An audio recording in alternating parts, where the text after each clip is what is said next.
मैं अपने पत्रकार साथियों का धन्यवाद देता हूं कि आज आपसे बात करने का मौका मिल रहा है। जो हालात उत्तर प्रदेश में हैं, अन्याय चरम सीमा पर पहुंच गया है। महंगाई तो पहले से ही चरम सीमा पर थी, बेरोजगारी चरम सीमा पर पहले ही थी, और जिस उम्मीद से जनता ने भारतीय जनता पार्टी को दोबारा मौका दिया, आज जब जनता आकलन करती है तो सबसे ज़्यादा दुख और तकलीफ इस सरकार में मिल रहा है। तहसील से लेकर के थाना और थाने से लेकर के ऊपर के अधिकारी, कहीं सुनवाई नहीं है। और जब सुनवाई नहीं है और अधिकारी निर्णय नहीं ले रहे हैं, सरकार का अगर दबाव है, तो किसी भी आम व्यक्ति को न्याय नहीं मिल पा रहा। जब अधिकारी मनमानी करेंगे और भारतीय जनता पार्टी के नेताओं के दबाव में काम करेंगे, तो कभी भी गरीब जनता को न्याय नहीं मिल सकता। और उसका जीता जागता उदाहरण देवरिया का है, जहां पर ऐसी घटना घटी है, 6 लोगों की जान चली गई। अगर कोई दोषी है उस घटना के लिए, तो वो सरकार स्वयं दोषी है। अब भारतीय जनता पार्टी उसमें लगातार राजनीति कर रही है। ऐसी घटनाओं पर राजनीति नहीं करनी चाहिए। अन्याय इतना नहीं करना चाहिए कि लोग सहन न कर सकें और लोग खुद खड़े हो जाएं सरकार के खिलाफ। और ये अन्याय, ये कहीं ना कहीं सरकार के दबाव में ये अपराध हो रहा है। ये अन्याय नहीं बचा, अपराध हो रहा है।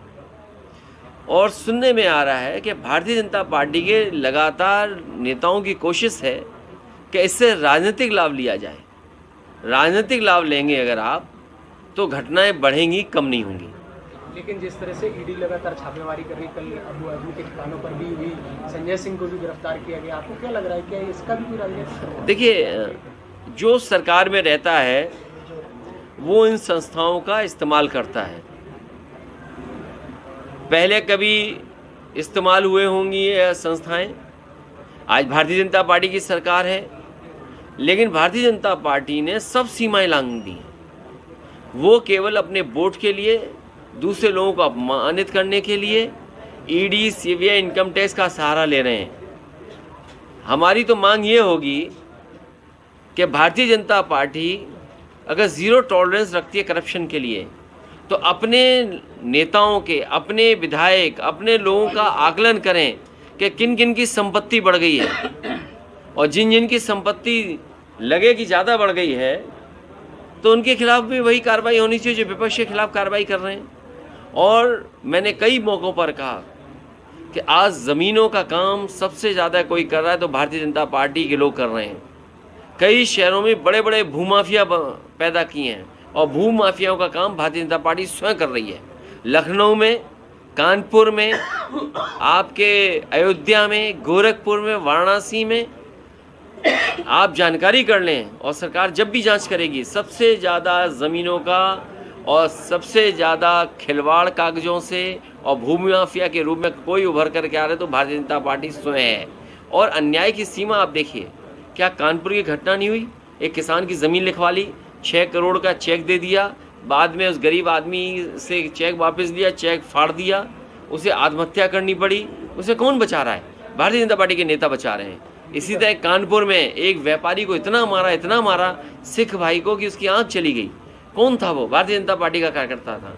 इसी तरह और जगह अगर आप देखोगे, सबसे ज़्यादा अन्याय इनकी सरकार में हो रहा है। आज ही खबर पड़ी है कि कानपुर देहात में भी और कानपुर में 2 पक्ष में झगड़ा हुआ, 2 लोगों की जान चली गई केवल ज़मीन के विवाद में। सरकार को ये देखना चाहिए कि जो जहाँ पर ज़मीन को लेकर के विवाद हो रहा है या विवाद से जान जा रही है, आखिरकार वो अधिकारियों को कितनी एप्लीकेशन दे चुके हैं। सर, उद्योगपति मालूमाल हो रहे हैं, कहीं ना कहीं किसान परेशान है, किसान आत्महत्या कर रहा है, कैसे देखते हो सर? देखिए, धान की फसल तैयार है और अभी तक धान की खरीद का इंतज़ाम नहीं किया सरकार ने। गेहूं तो प्राइवेट कंपनियों से खरीदवा लिया और धान की कोई भी तैयारी सरकार ने नहीं की। हफ्ते 2 हफ्ते में धान कटने लगेगा, सरकार कहाँ से खरीदेगी, ये कोई सरकार का इंतज़ाम नहीं। इसीलिए सरकार किसानों की नहीं है, गरीब की नहीं है, गांव में रहने वालों की सरकार ये नहीं है। ये सरकार है बड़े बड़े लोगों की, उद्योगपतियों की। उद्योगपतियों को कैसे लाभ मिले, उद्योगपतियों को बैंकों का पैसा कैसे मिले, उद्योगपतियों को सब्सिडी का लाभ कैसे मिले, और ये 2-2 हज़ार रुपये जो जमा हुए हैं इसका लाभ उद्योगपतियों को कैसे मिले, उस दिशा में काम कर रही है। सुना है आज आखिरी तारीख है कि कल आखिरी तारीख थी, कहीं ऐसा ना हो कि बीजेपी फिर बढ़ा दे समय 1 हफ्ता, क्योंकि हो सकता है उनके जानने वालों के पैसे अभी 2000 पूरे जमा ना हुए हों। तो जिस तरह से मध्य प्रदेश में चुनाव है, क्या समाजवादी पार्टी कांग्रेस के साथ चुनाव लड़ेगी? देखिए, समाजवादी पार्टी बीजेपी को हराना चाहती है और समाजवादी पार्टी से कांग्रेस सहयोग ले और बीजेपी को हराए, उस दिशा में समाजवादी पार्टी काम कर रही है। भैया, जिस तरीके से बीजेपी और कांग्रेस में पोस्टर वॉर चल रहा है, बीजेपी ने नए का रावण बताया राहुल गांधी को, तो भाई कांग्रेस कह रही है कि मोदी ये तुगले आंसर। कैसे? देखिए, ये विवादों में नहीं पड़ना चाहिए। सही मायने में किसान का भला हो, गरीब को सुविधा मिले, और जो स्वास्थ्य सेवाएं ठप हो गई हैं कम से कम स्वास्थ्य सेवाएं बेहतर हों। आज गरीब को किसी अस्पताल में इलाज नहीं मिल रहा, गरीब कहीं पहुंच जाएगा किसी अस्पताल में, इलाज उसको नहीं मिल रहा। भैया जी 2024 में जैसे कि मैनपुरी